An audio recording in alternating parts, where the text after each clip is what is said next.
Hi whole അസ്സലാമു അലൈക്കും welcome back. ഇന്ന് ഞാൻ കണ്ണൂർ സ്പെഷ്യലായിട്ടുള്ള ഒരു കാരയപ്പത്തിൻ്റെ റെസിപ്പിയുമായിട്ടാണ് വന്നിട്ടുള്ളത്. വളരെ ഈസി ആയിട്ട് തന്നെ നിങ്ങൾക്ക് ബേക്കറിയിൽ നിന്നും വാങ്ങാതെ തന്നെ ഞങ്ങളെ വീട്ടിൽ തന്നെ തയ്യാറാക്കിയിട്ട് എടുക്കാൻ പറ്റിയ ഒരു അടിപൊളിയായിട്ടുള്ള ഒരു 4 മണി പലഹാരത്തിൻ്റെ റെസിപ്പിയാണ് ഇന്ന് ഞാൻ നിങ്ങളുമായി ഷെയർ ചെയ്യുന്നത്. അപ്പോൾ ഈ ഒരു വീഡിയോ നിങ്ങൾ കണ്ടുകൊണ്ടിരിക്കുന്ന സമയത്ത് ഒന്ന് ലൈക്ക് ചെയ്യാനും കൂടെ തന്നെ സബ്സ്ക്രൈബ് ചെയ്യാത്ത കാണുന്നതാണെങ്കിൽ പ്ലീസ് ഒന്ന് സബ്സ്ക്രൈബ് ചെയ്ത് തന്നെ ഒന്ന് സപ്പോർട്ട് ചെയ്യാനും ഹോൾ എന്ന ഓപ്ഷൻ എനേബിൾ ചെയ്യാനും മറക്കല്ലേ. വളരെ ഈസി ആയിട്ട് തന്നെ തയ്യാറാക്കിയിട്ട് എടുക്കാൻ പറ്റിയ ഈ ഒരു കറിയപ്പത്തിൻ്റെ റെസിപ്പി എങ്ങനെയാണെന്ന് നോക്കിക്കളയാം. ഇനി ഈ ഒരു വീഡിയോയിലേക്ക് കിടക്കാം.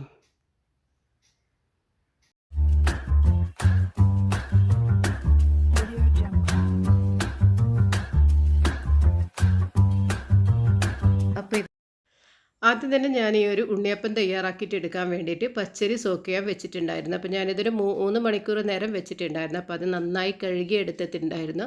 അപ്പോൾ അതിൻ്റെ വെള്ളമൊക്കെ ഒന്ന് ഒപ്പിയെടുത്ത് അതിനൊന്ന് മാറ്റി വെച്ച് കൊടുക്കാം. ഇനി വേണ്ടുന്നത് ശർക്കരയാണ്. അപ്പോൾ ഇതൊരു ശർക്കര പാനി തയ്യാറാക്കിയിട്ട് എടുക്കാൻ വേണ്ടിയിട്ട് ഇതിന് ഈ ഒരു ശർക്കരയിൽ ഞാനിതിന് ആവശ്യമായിട്ടുള്ള വെള്ളം ഒഴിച്ച് കൊടുത്തിട്ടുണ്ട്. ഒരുപാട് വെള്ളമൊന്നും ഒഴിച്ച് കൊടുത്തില്ല, ഒരു 3/4 കപ്പ് വെള്ളം ഒഴിച്ച് കൊടുത്തിട്ടുണ്ട്. ഇനി ഇത് നേരത്തെ മാറ്റി വെച്ച പച്ചരി ഇതിപ്പോൾ ഒരു മിക്സിയുടെ ജാറിലേക്ക് ഇട്ട് കൊടുത്തിട്ടുണ്ട്. അപ്പോൾ ഈ ഒരു ശർക്കര പാനി അരിച്ചതിന് ശേഷം ചൂടാലെ തന്നെ ഞാൻ ഇതിലേക്ക് ഒഴിച്ചു കൊടുത്തിട്ടുണ്ട്. ഇനി ഇതിനെ ഒന്ന് അരച്ചെടുത്തിട്ട് വരാം. ഇത് അരച്ചെടുത്ത അരപ്പ് ഞാനിപ്പോൾ ഈ ഒരു ബൗളിലേക്കൊന്ന് ഒഴിച്ചു കൊടുക്കുന്നുണ്ട്. ഒരു ചെറിയ തരിതരിപ്പ് വേണം. അരച്ചെടുക്കുമ്പോൾ നന്നായിട്ട് അരഞ്ഞു പോകണ്ട. എന്തായാലും നമ്മൾ ഉണ്ണിയപ്പം കഴിക്കുമ്പോൾ ഞങ്ങൾക്ക് എപ്പോഴും ഒരു തരിതരിപ്പ് തോന്നാറില്ല. അപ്പോൾ ആ ഒരു തരിതരിപ്പ് എന്തായാലും വന്ന് അടുത്തത് ഞാനിത് മിക്സിയുടെ ജാറിൽ ഇട്ട് കൊടുത്തിട്ടുണ്ട്. ഈ അരി അതിലേക്ക് വെല്ലത്തിൻ്റെ ആ ഒരു പാനീയം ചേർത്ത് കൊടുത്തിട്ടുണ്ട്. പിന്നെ ഞാൻ ഇതിലേക്ക് ഒരു 1/2 കപ്പ് ചാക്കരിയുടെ ചോറാണ് ചേർത്ത് കൊടുത്തിട്ടുള്ളത്. പിന്നെ ഇതൊരു 1/2 ടീസ്പൂൺ ചെറിയ ജീരകവും കൂടി ചേർത്ത് കൊടുത്തിട്ടുണ്ട്. പിന്നെ ഞാനിതിലേക്ക് ചെറിയ പഴമാണ് ചേർത്ത് കൊടുക്കുന്നത്. ഞാനൊരു 2 ചെറിയ പഴം ചേർത്ത് കൊടുക്കുന്നുണ്ട്. നല്ല ടേസ്റ്റാണ് ഈ ഒരു ഉണ്ണിയപ്പത്തിൽ ഒരു ചെറിയ പഴം ചേർത്ത് കൊടുത്തത്. പിന്നെ എന്ന് വെച്ചാൽ നല്ലൊരു സോഫ്റ്റും കിട്ടും. റോബസ്റ്റ പഴം ഉണ്ടെങ്കിൽ ഒരു 2 റോബസ്റ്റ പഴം ചേർത്ത് കൊടുത്താലും മതി. ഞാനിപ്പോൾ ഈ ഒരു എന്താ പറയുക പൂവമ്പഴം ഇല്ല, അതാണ് ചേർത്ത് കൊടുക്കുന്നത്. എന്നിട്ടിത് അടുത്ത് അരച്ചതും ഇതേ പാത്രത്തിൽ തന്നെ ഒഴിച്ചു കൊടുക്കുന്നുണ്ട്. ഇനി ഇതിനൊന്ന് നന്നായിട്ട് മിക്സ് ചെയ്ത് കൊടുക്കുക. ഈ ഒരു സമയത്ത് ഇത് കുറച്ച് ലൂസ് ഉണ്ട്. ഇനി 1-2 ബാറ്ററും കൂടി ഇതിലേക്ക് ചേർത്ത് കൊടുക്കാനുണ്ട്. ഞാനിപ്പോൾ ഇതിലേക്ക് ഒരു 1/2 കപ്പ് കൂടി മൈദ മാവ് ചേർത്ത് കൊടുക്കുന്നുണ്ട്. എന്നാൽ കുറച്ചുകൂടി ഞങ്ങൾക്ക് ഇതിനൊന്ന് കട്ടിയായിട്ട് കിട്ടും. മൈദമാവ് കൂടി ചേർത്ത് കൊടുത്തു കഴിഞ്ഞാലാണ് ഉണ്ണിയപ്പം നല്ല സോഫ്റ്റായിട്ട് കിട്ടുകയും ചെയ്യും. എന്നിട്ട് ഇതിനൊന്ന് നന്നായിട്ടൊന്ന് മിക്സ് ചെയ്തിട്ട് യോജിപ്പിച്ചെടുക്കാം. ഒരല്പം പോലും കട്ടയില്ലാതെ തന്നെ മിക്സ് ചെയ്തിട്ട് യോജിപ്പിച്ചെടുക്കണം.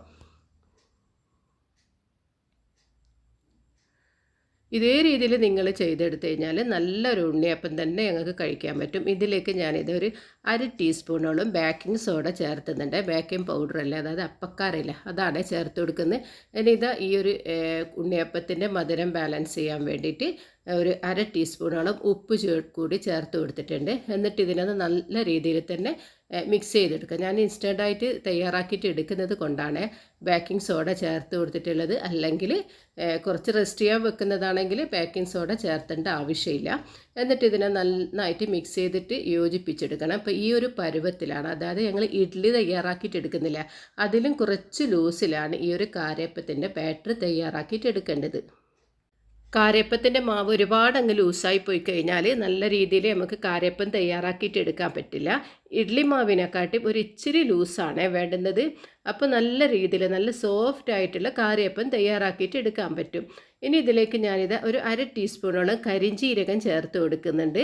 കരിഞ്ജീരകം ഇല്ലെങ്കിൽ എന്താ പറയുക, എള്ളില്ല, അത് ചേർത്ത് കൊടുത്താലും കുഴപ്പമൊന്നുമില്ല. ടേസ്റ്റിന് ഇച്ചിരി ഒരു വ്യത്യാസം ഉണ്ടാവുന്നുള്ളൂ.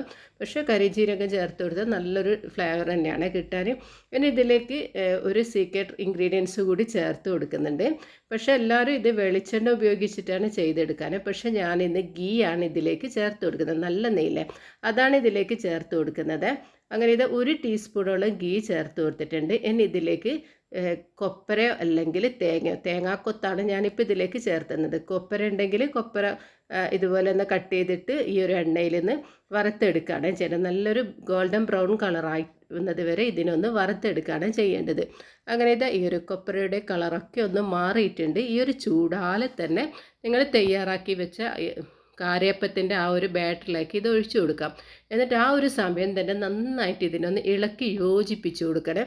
നല്ല രീതിയിൽ തന്നെ ഇതിനൊന്ന് ഇളക്കി യോജിപ്പിച്ച് കൊടുക്കുക. ഈ ഒരു ചൂടാലെ തന്നെ ചെയ്ത് കൊടുക്കണം. ഈ ഒരു ചൂടാലെ തന്നെ പെട്ടെന്ന് തന്നെ ഇളക്കി യോജിപ്പിച്ച് കൊടുക്കണം. അല്ലെങ്കിൽ എന്തോ ഒരു കട്ട പോലെ ഉണ്ടാവും. പക്ഷെ അങ്ങനെ ചെയ്യാണ്ട് പെട്ടെന്ന് തന്നെ ഇളക്കി കൊടുക്കാം. അങ്ങനെ ഇത് നന്നായിട്ട് ഞാൻ ഇളക്കി യോജിപ്പിച്ചിട്ട് കൊടുത്തിട്ടുണ്ട്.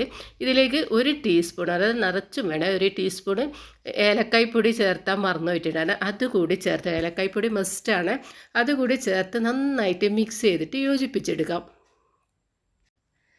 അങ്ങനെ ഈ ഒരു കാരയപ്പത്തിൻ്റെ ബാറ്ററി ഇവിടെ റെഡി ആയിട്ടുണ്ട്. ഇനി ഇതിനൊന്ന് ചുട്ടെടുക്കാം. അങ്ങനെ ഈ ഒരു കാരയപ്പം തയ്യാറാക്കി എടുക്കാൻ വേണ്ടിയിട്ട് ഞാനിവിടെ അടുപ്പിൽ വെച്ച് കൊടുത്തിട്ടുണ്ട്.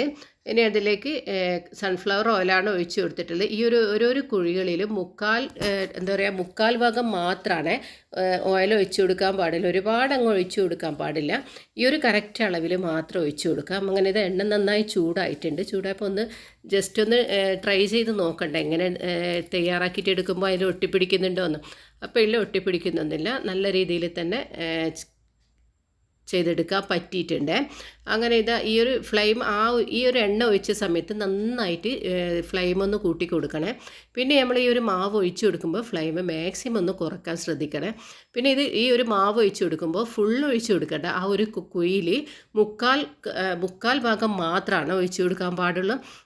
മുഴുവനായിട്ട് ഒഴിച്ചു കൊടുക്കുമ്പോൾ ഇപ്പോൾ പുറത്തൊക്കെ അങ്ങ് പോയി, ഇപ്പോൾ ആ ഒരു വൃത്തിയിട്ടില്ല. അപ്പോൾ മുക്കാൽ ഭാഗം മാത്രം ഒഴിച്ചു കൊടുക്കാൻ നോക്കുക. ഫ്ലെയിം മാക്സിമം കുറച്ചെടുക്കുക. അങ്ങനെ ഈ ഒരു മാവ് ഈ ഒരു കുഴികളിലും ഒഴിച്ചതിന് ശേഷം വളരെ പെട്ടെന്ന് തന്നെ ഞങ്ങൾ തിരിച്ചിട്ട് കൊടുക്കണം. ഫ്ലെയിം കൂട്ടിക്കഴിഞ്ഞാൽ ഈ ഒരു കാരയപ്പം പെട്ടെന്ന് തന്നെ കുക്കായി പോവില്ല. അതായത് അതിൻ്റെ ഉൾഭാഗമൊന്നും നന്നായിട്ട് വെന്ത് കിട്ടില്ല, കളറൊക്കെ പെട്ടെന്ന് മാറിപ്പോവും. ഫ്ലെയിം കുറച്ചിട്ട് ചെയ്ത് കഴിഞ്ഞാൽ ഉൾഭാഗമൊക്കെ നല്ല രീതിയിൽ തന്നെ കുക്കായി കിട്ടുകയും ചെയ്യും. വളരെ പെട്ടെന്ന് തന്നെ ഇതിനെ തിരിച്ചും മറിച്ചും ഇട്ട് കൊടുത്തിട്ടാണ് ഈ ഒരു കാരയപ്പം തയ്യാറാക്കിയിട്ട് എടുക്കേണ്ടത്. തിരിച്ചും മറിച്ചൊക്കെ ഇട്ട് കൊടുത്തിട്ടുണ്ട്. എണ്ണ നന്നായി ചൂടായതിന് ശേഷം ഫ്ലെയിം കുറച്ചിട്ട് മാത്രമാണ് കാരയപ്പത്തിൻ്റെ മാവ് ഇതിലേക്ക് ഒഴിച്ചു കൊടുക്കാൻ പാടുള്ളൂ. അങ്ങനെ ഈ ഒരു നല്ല സോഫ്റ്റ് ആയിട്ടുള്ള കാരയപ്പം ഇവിടെ റെഡി ആയിട്ടുണ്ട്. അപ്പോൾ ഇത് കാണുമ്പോൾ തന്നെ മനസ്സിലാകുന്നില്ല, നല്ല രീതിയിൽ തന്നെ ചെയ്തെടുക്കാൻ പറ്റില്ല. ഒരുപാട് റെസ്റ്റ് ഒന്നും ചെയ്തിട്ടില്ല, ഈ ഇൻസ്റ്റൻ്റായിട്ട് തന്നെ തയ്യാറാക്കിയിട്ട് എടുക്കുന്നത് കൊണ്ട് നല്ല രീതിയിൽ തന്നെ ചെയ്തെടുത്തിട്ടുണ്ട്. മാഷാ അല്ലാഹ്. അങ്ങനെ ഇതേ രീതിയിൽ നിങ്ങളും ചെയ്തെടുക്കുക. ഇതിൻ്റെ ഫീഡ്ബാക്കൊക്കെ എന്നിട്ട് തന്നെ ഒന്ന് അറിയിക്കുക. അടുത്തത് ഞാൻ അതേ രീതിയിൽ തന്നെ ചെയ്തെടുക്കുന്നുണ്ട്. മാവ് ഒഴിച്ചു കൊടുക്കുമ്പോൾ കുഴികളിൽ നിറച്ച് ഒഴിച്ചു കൊടുക്കേണ്ട, മുക്കാൽ ഭാഗം മാത്രം ഒഴിച്ചു കൊടുത്തിട്ടാണ് തയ്യാറാക്കിയിട്ട് എടുക്കേണ്ടത്. അങ്ങനെ കണ്ണൂർ സ്റ്റൈലിലുള്ള കാരയപ്പം ഇവിടെ റെഡി ആയിട്ടുണ്ട്. വളരെ ഈസി ആയിട്ട് തന്നെ തയ്യാറാക്കിയിട്ട് എടുക്കാൻ പറ്റിയിട്ടുണ്ട്.